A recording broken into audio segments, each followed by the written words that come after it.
Xoş gördük dəyərli izləyicilər. Sinema Sportun növbəti buraxılışı ilə qarşınızdayıq. Bugün idman kinosunun ən təsirli nümunələrindən biri sayılan döyüşçüdən danışacağıq.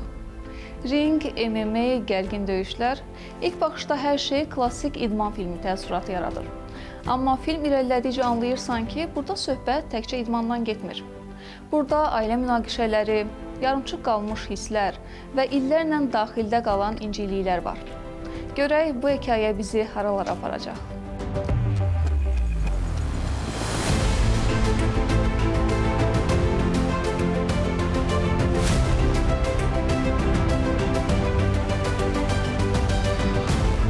...2011-ci ildən ekranlara çıxan Döyüşçü, ilk baxışda qarışıq döyüş növlərindən bəhs edən növbəti idman filmi təsiri bağışlasa da, qısa müddətdə bu janrın ən yadda qalan ekran əsərlərindən birinə çevrildi.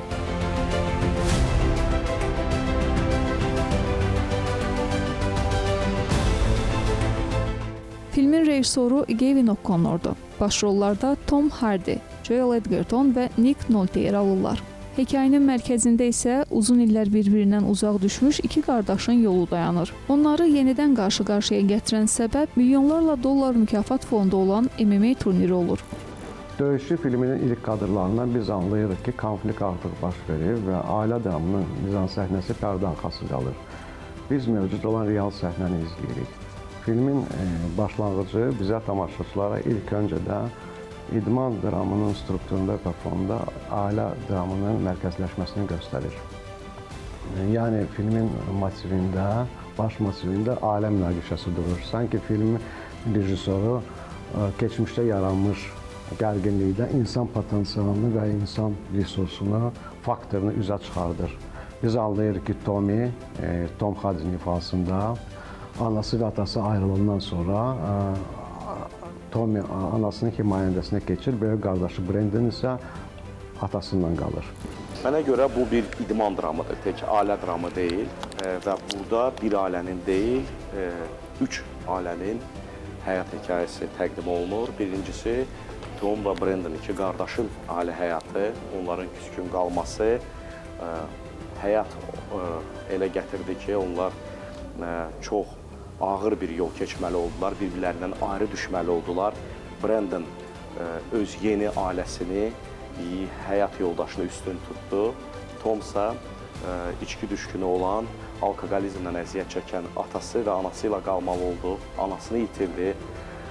Və belə bir vəziyyətdə Tom çıxış yolu kimi hərbi xidməti görür və hərbi xidmətə gedir və orada döyüş həlak olmuş dostunun ailəsini üstün tutaraq gəlir və belə bir turnirdə iştirak etməklə, bu turniri qazanmaq arzusunda olmaqla həmin o ailəyə də kömək etmək istəyir.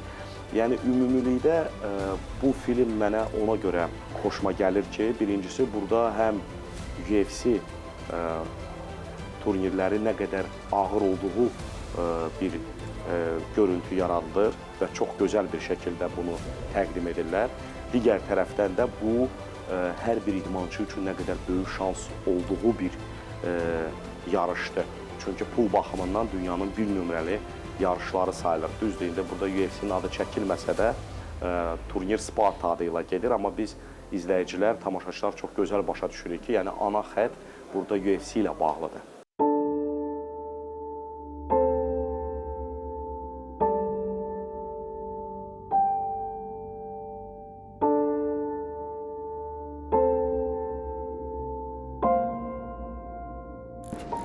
Mənə görə bu film ailə dramı filmidir.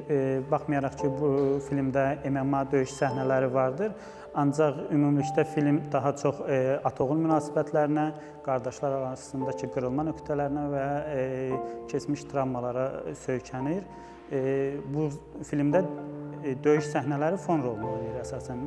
Əsas mübarizə emosionaldır. Bu film daha çox ailə dramıdır. Yəni, burada MMA və döyüş səhnələri daha çox fon şəklində göstərilir. İki qardaşın və atanın ailəsi arasında olan mübahisələr, keçmiş yaralar haqqında olan filmdir.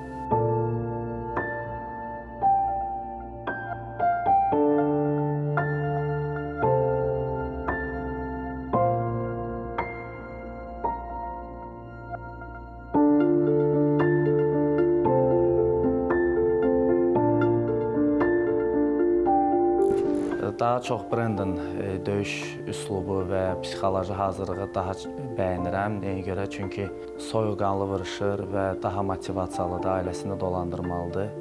Qəzəbi hardasa idarə etmək daha asandır, nəinki psixoloji təzyiqi, daim sənin üzərində məsuliyyət var. Bu daha çox ailə faktorudur. Ailəsini dolandırmaq üçün vuruşur. Ona hazırlamaq, o psixoloji sarsıntını, o bariyeri keçmək daha çətindir.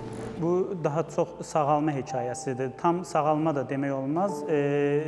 Başlanğıc, final səhnəsində baş verən o emosional boşalma artıq sağalmanın başlanğıcıdır demək olar. Tommy atasını 14 il görmür və onların uzun sürən ayrılıqdan sonra görüşü ilk səhnəni konkret aydınlaşdırır və müəyyənləşdirir. Tommy evdəki şəkilləri izləyir, nostaljik hissləri keçirdir və bunu büruzə vermir, qardaşının ailə şəkillərini görür və atasıyla münasibətdə atmacalı, küskün diyaloq aparır. Və dərhal alırıq keçid ikinci səhnəyə və Brandon'ın qızının ad günü tədbirindən görüntülər və onlar çox xoşbəxtdir. MMA dedikdə, UFC dedikdə onu nəzərə almaq lazımdır ki, bu filmin son titrlarında qeyd olunur ki, film Charles Lewis-a həsr olunur. Charles Lewis sıradan bir adam deyil MMA üçün, UFC üçün. Təkcə bir faktı qeyd etmək lazımdır ki, Charles Lewis UFC-nin şərəf zalına daxil olan yeganə şəxsdir ki, hansı ki döyüşçü olmayıb. Amma o böyük bir şovmen olub, böyük prodüser olub və ən əsası ilk şəxs olub ki, MMA və UFC üçün xüsusi dizayna malik olan paltarlar və brendlər icad edib. Yəni, hətta bu filmdə ona promotor rolu da ayrılmışdı. Sadəcə film çəkilərkən o avtomobil qəzası nəticəsində həlak olduğundan həmin rolu rejissor qərara aldı ki, özü oynayacaq və promotor rolunda burada rejissor özü heç bir aktyor dəvət etmədən Joe Lewis'in xatirəsini yad etmək üçün bu rolu özü oynayıb.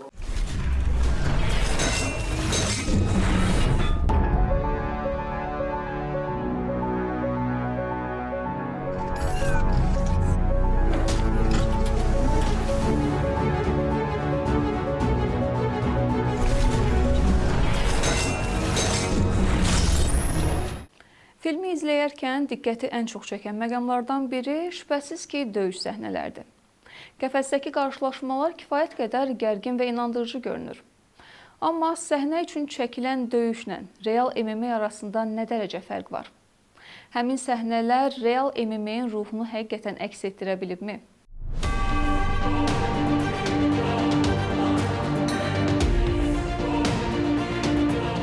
Çəkilişlərin əsas hissəsi ABŞ-nin Pittsburgh şəhərində aparılıb. Filmdə görünən arenaların və döyüş səhnələrinin bir qismi real idman məkanlarında lentə alınıb ki, bu da ekrandakı atmosferi daha inandırıcı göstərir.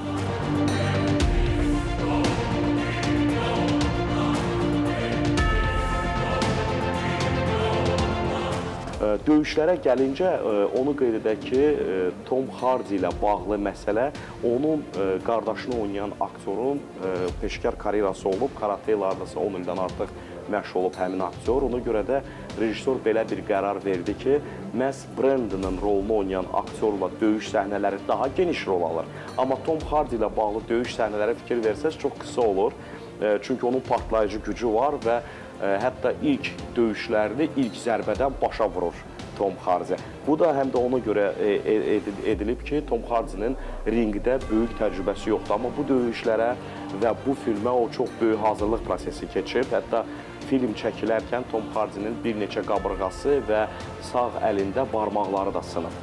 Bu da ondan xəbər verir ki, nə qədər böyük enerji ilə, böyük həvəslə bu aktyorlar bu peşəkar idmançı rolunu oynayırlar. Ümumiyyətlə, Hollywoodun daxili və fenomenliyi ondan ibarətdir ki, adi mülki şəxsdən qəhrəman obrazu yaratmağa bacarır.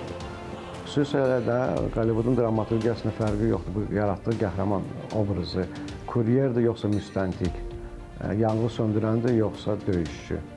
Bizim izlədiyimiz filmdə də iki qəhrəman obrazı var. Brandon, Joel Edgerton ifasında fizika müəllimi və onun kiçik qardaşı dəniz piyadası Tommy. Hardasa ümumi fon olaraq göstərir, amma daha çox kinematik şəkildə çəkilib, yəni döyüşlər real görsənmir. Filmdə ən yadda qalan hissə final döyüşü hissəsidir ki, hansı ki, burada qəzəblə emosiyanın boşalması eyni anda baş verir. Ən əsas təsirli hissəsi də ki, böyük qardaşın Tomiyə dediyi hər şey yaxşıdır, deyir, mən səni sevirəm deməsi, yəni filmin kulminasiya nöqtəsidir.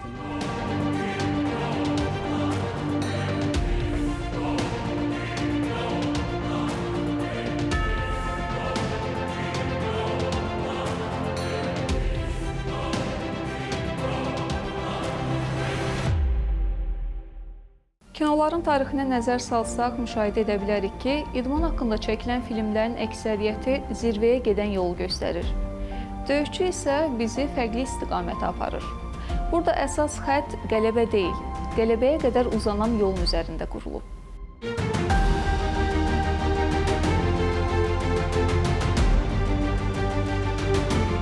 Tom Hardy rol üçün son dərəcə ağır hazırlıq prosesi keçib. Aktyor çəkilişlərdən əvvəl təxminən 13 kiloqram əzələ kütləsi qazanaraq peşəkar döyüşçü görünüşünə sahib olub. Bu fiziki transformasiya sonradan onun digər məşhur rollarında da istifadə etdiyi görünüşün əsasını təşkil edib. Tom Hardy'yə gəlincə və təbii ki, çox böyük bir aktyordur. Uşaqdan güləşlə məşğul olub. Mənim üçün şəxsən təəccüblü oldu ki, buna qədər Tom Hardy hər hansı bir döyüş növü ilə məşğul olmurdu, amma məhz bu filmdən sonra Tom Hardy peşəkar səviyyədə jiu-jitsu ilə məşğul olmağa başladı və hətta hazırda onun uğurları da var. Səhv etmirəmsə, Böyük Britaniya çempionatının veteranlar arasında, yəni öz yaş qrupunda qalibi olub Tom Hardy və bundan sonra, bu filmdən sonra siz fikir verə bilərsiniz ki, onun digər filmləri, Venom olsun, digər filmlərdə o əzələ gücünü toplayıb, çəkisini artıraraq uğurlu bir şəkildə bu filmlərini də çəkilməyə başladı. Yəni, bax, bu film başlıca olaraq Tom Hardy üçün digər öz karyerasında böyük filmlər üçün bir tramplin oldu.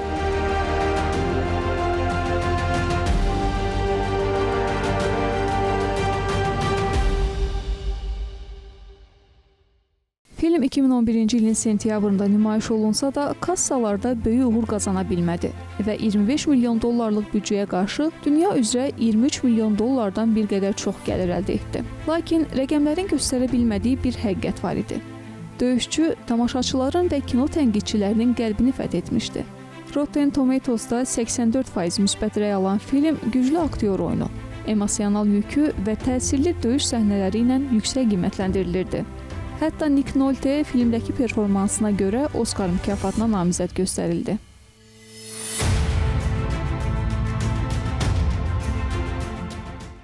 Filmin əsas mövzusu qarışıq döyüş sənəti olsa da, mərkəzdə daimi əzəli və əbədi atalar və oğullar mövzusu durur. Və onunla qeyd etmək lazımdır ki, ata obrazını Hollywoodun qocaman aktyoru Nick Nolte çəkilib və bu roluna görə Oskar mükafatına namizəd olub ikinci plandakı aktyor kimi. Amma təəssüflər olsun ki, bu mükafatı qazana bilməyib. Və onu da qeyd etmək lazımdır ki, niyə bəs döyüşçü filmi tamaşaçıların rəqabətini qazanıb? Çünki döyüşçü filmi sırf kommersiya filmi deyil, kommersiya filmi ilə bərabər həm də müəllif filmidir. Möhtəşəm miksdir ki, insan duyğularını, insan hisslərinə toxunur və heç kimi biganə qoymur. Ən dərin təsir münasibətlərdə və özünü dəyərdə olur. Məsələn, Tommy heç kimə yaxın durmaması, heç kimə bağlanmaması, onun mən kiməsə güvənə bilmərəm inancını ortaya qoyur. Brendan isə ailə üçün həddindən artıq özünü yükləyir. Yəni, döyüşçü döyüşə çıxmamışdan əvvəl psixoloji bir mənalı şəkildə, yəni mental və psixoloji gücdə olmalıdır. Çünki fiziki və taktiki hazırlığı hər an artırmaq olur, amma psixoloji sarsıntı hər idmançı ilə fərdi işləmək daha çətindir. Ona görə psixoloji hazır olan döyüşçü tam hazırdır, amma ola bilər ki, fiziki, taktiki, texniki hazır olan döyüşçü hər hansısa bir o boşluğu varsa, onun psixoloji, mental zəifliyi varsa, o döyüşdən əvvəl məğlub olur. Və ən əsası, əgər biz MMA, UFC haqqında danışırıqsa, mən qeyd etmək istərdim ki, mental hazırlıq, psixoloji hazırlıq, döyüş zamanı məşqçilərin verdiyi məsləhətlər, Tomun məşqçisi onun atası olub, hansı ki, filmdə də bu barədə qeyd olunur ki, ilk olaraq onunla boksla məşğul olmaq olub, çünki özü peşəkar boksçu olub. Amma Brandon gəlir bir zala, orada məşqçisi, keçmiş məşqçisi onu belə demək mümkünsə MMA ayrılığa götürür və məhz onunla birgə onlar bax bu turnirə qatılırlar. Və turnirdə UFC-yə, MMA-yə aid bir neçə məqam da var. Biz görürük ki, digər ölkələrdən idmançılar çıxış edir. Onlar həmin o ölkələrə xas olan mahnılarla ringə daxil olurlar. Yəni, UFC-nin o havasını bu film çox uğurlu bir şəkildə verib. Amma mən çox sevirəm ki, bu film sırf olaraq biz deyə bilmərik ki, ancaq UFC-yə, MMA-yə həsr olunub. Bu film həm də özünün bir dramatik süjet xətti də var. Onunla da bu film maraqlıdır və mən təbii ki, indi üst sıralara qoya bilməsəm də, amma məsələn, digər idman filmləri kimi, Rocky filmi kimi də bax, bu filmin bir idman drama janrında bir davamçısı kimi qəbul edə bilirəm. Mən şəxsən bu filmi dönə-dönə hər dəfə izləməyi sevirəm.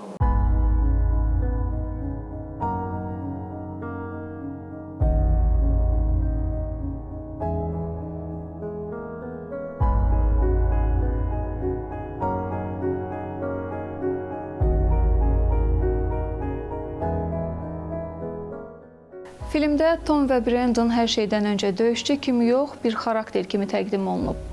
Film onların fiziki gücündən daha çox daxili münaqişələrinə, keçmişdə yaşadıkları hadisələrin indiki həyatlarına necə təsir göstərməsinə işıq tutur. Məhz buna görə də tamaşaçılara qəfəsdəki döyüşlərdən ziyadə Tommy və Brandonu bu nöqtəyə gətirən həyat yolu maraqlandırır.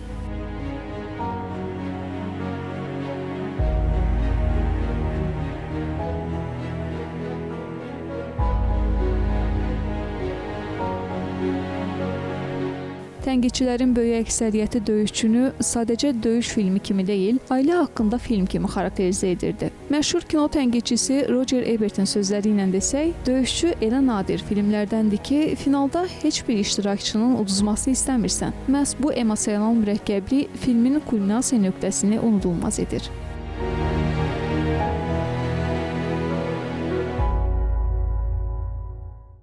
Ailə məqamları, maddi, mənəvi, hər insanın, hər idmançının ailəsində müəyyən qədər problemlər olur. Ona baxmayaraq mətin olmaq, axıracan getmək, xarakterli idmançı olmaq önəmlidir. Yəni, fiziki taktiki hər an öz üzərində işləyib hazırlaşa bilərsən, amma psixoloji sənin beynində nə baş verirsə, ondan yalnız sən xəbərdarsan və ona görə ilk öncə mental gücdə olmaqlarını məsləhət görərdim. Yəni, neyin bahasına olur olsun, axıracan vuruşmağı, axıracan tabu gətirməyi, yəni döyüşdə özü canlı qoymağa hazır olmalısan. Yəni, bu bizim idman növü döyüşdür, daha çox orada xarakteri güclü olan o da qalib olur. Bu filmdən çıxarılacaq ən böyük dərs bağışlanmaq və ailə bağlarını yenidən qurmaq olar. Bu çox vaxt ağrılı olur, keçmiş səhvlər həyatı məhv edə bilir. Ancaq sevgi, iradə və məsuliyyətlə bu bağları yenidən qurmaq mümkündür. Bir də döyüşmək sadəcə yumruq atmaq deyil. Yəni, əsl döyüş insanın daxilində olan mübarizədir. Tommy üçün bu döyüş onun qayıdışına və ailəsinə qovuşmaqdırsa, atasını bağışlamaq, qardaşını qəbul etməkdirsə, Brandon üçün ailəsini böhrandan çıxartmaq və bu səbəbdən yararlanaraq atasını və qardaşını qaytarmaqdır. Bütün filmlərin missiyası ondan ibarətdir ki, tamaşaçılarda hissiyyəti və empatiya hissini yarada bilsin, oyada bilsin. Filmlərə baxaraq ya tamaşaçıları güldürməlidir, ya ağlatmalıdır, ya düşündürməlidir.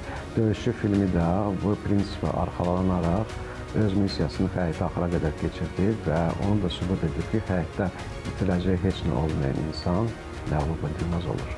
Bəlkə də elə buna görə döyüşçü bugün də bir çoxlar tərəfindən təkcə MMA haqqında film yox, insanın öz keçmişi, ailəsi və bağışlamaq gücü ilə mübarizəsindən bəhs edən təsirli bir hekayə kimi xatırlanır. Bu filmə baxmayanlara mən həsrət aparıram, çünki ilk dəfə baxacaqlar.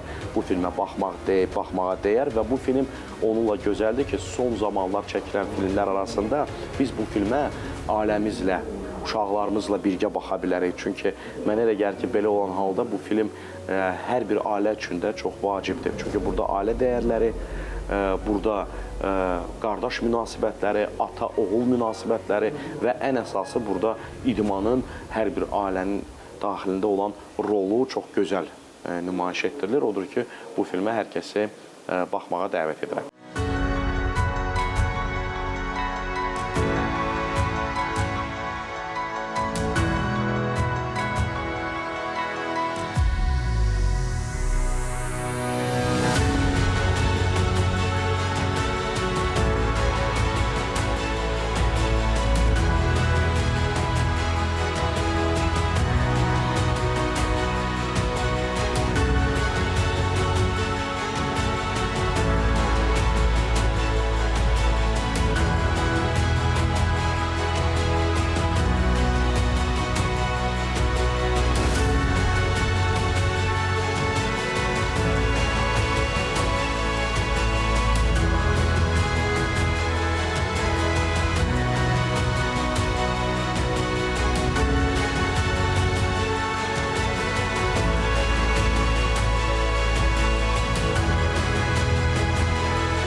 Bugün Döyüşçü filmi ilə idmanın fonunda qurulan bir ailə hekayəsinə nəzər saldıq.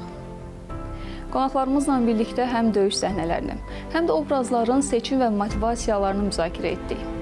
Ümid edirik ki, bu söhbət sizin üçün filmə və onun toxunduğu mesajlara daha yaxından baxma imkanı yaradar. Növbəti hekayələrdə görüşənədək.